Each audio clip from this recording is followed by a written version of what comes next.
How's it going, everyone? Theme Park Tracker here with another amazing West Coast Racers construction update over at Six Flags Magic Mountain. Right off the bat, we finally have the new West Coast Racers banners along the walkway to the park entrance and parking lot.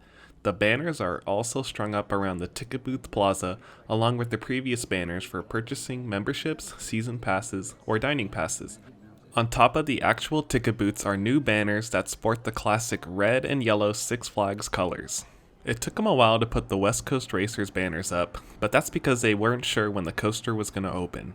They had the Crazanity banners up for the longest time because of the delay.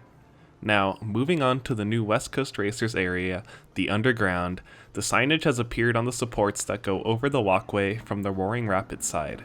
Now there's 2 points coming down this path that tell us the name of this area, the other being the graffiti painted walls. I also wonder what they have planned for the green construction fence off to the left of that.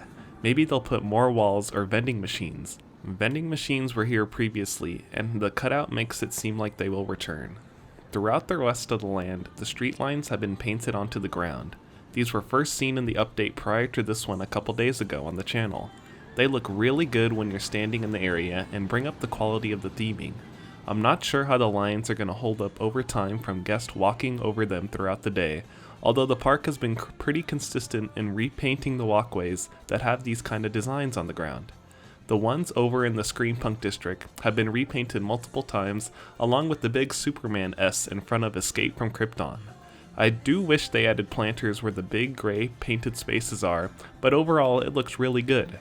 They have parking spaces and crosswalks all laid out to mimic an actual street environment. The walls that are covering the electrical boxes next to the launches now have trees, benches, and signage, which is great. I was afraid they were going to use more graffiti walls here, but the park did a great job at making sure it wasn't overused.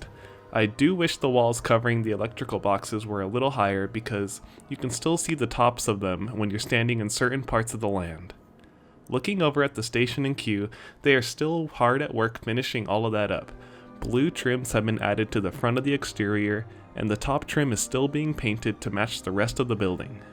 The go-karts are coming along, and there's no confirmation of when those will reopen, probably a couple weeks after the coaster officially opens. The gift shop to the left of the station still needs signage on the outside, and whatever else may need to be done to the interior. This will also be the spot to view your on-ride photos, the same setup for hang time at Knott's Berry Farm, where the photo viewing and gift shop area are in the same building.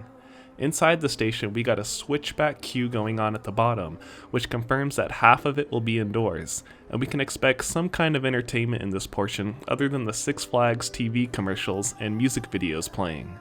Hopefully something themed to the coaster, similar to the queue video for Full Throttle that is played on that giant display. Now, let's talk about the testing. The first riders that we know about were able to ride the coaster right now. It's just all the Six Flags executives and probably a few people from Premier Rides, the people who manufactured the coaster. The yellow train in this shot had just come back from its lap full of people, and here they are loading the red train for 2 full trains. The blue is on the transfer track. This was the part that was interesting because it took them quite a while to load and dispatch that red train. I had to turn the camera off for a bit before they started to move again. Of course, there was only 2 trains, so there wasn't one ready to go when the other 2 got back. We now know the train on the right side will wait there if the loading train isn't ready. I think the thing most people are worried about is the loading times. We don't have to worry about it not racing like on Twisted Colossus because they won't launch unless the 2 trains are ready. They are using over-the-shoulder straps instead of seatbelts, so that may improve loading times. Waiting too long for the other train to load up will really ruin the mood for the second lap around the coaster on the yellow side. Overall, this ride looks like it'll be a fun time, especially with the guarantee of racing each time you go around. I wonder what they have planned for that show that's supposed to be played while you're waiting for the other car to load. It was originally explained that there were supposed to be 2 different shows, a long and a short version, depending on if the loading train needed more time or not. In this test run right here, it looked like the yellow train just went through that part fairly quickly, or maybe it's just not ready to go yet. I also didn't see too much theming on that side of the station where the show's supposed to be played. I wonder what they have planned for inside there. Overall, West Coast Racers is finally coming together, and just the final touches remain. I saw many team members cleaning things off like the windows and the asphalt walkway for the preview events that will take place this coming weekend. There's certainly a lot to look forward to in the coming days, and the wait will be worth it. That's all for this West Coast Racers update. Please comment your thoughts down below and subscribe to the channel for more updates on Six Flags Magic Mountain.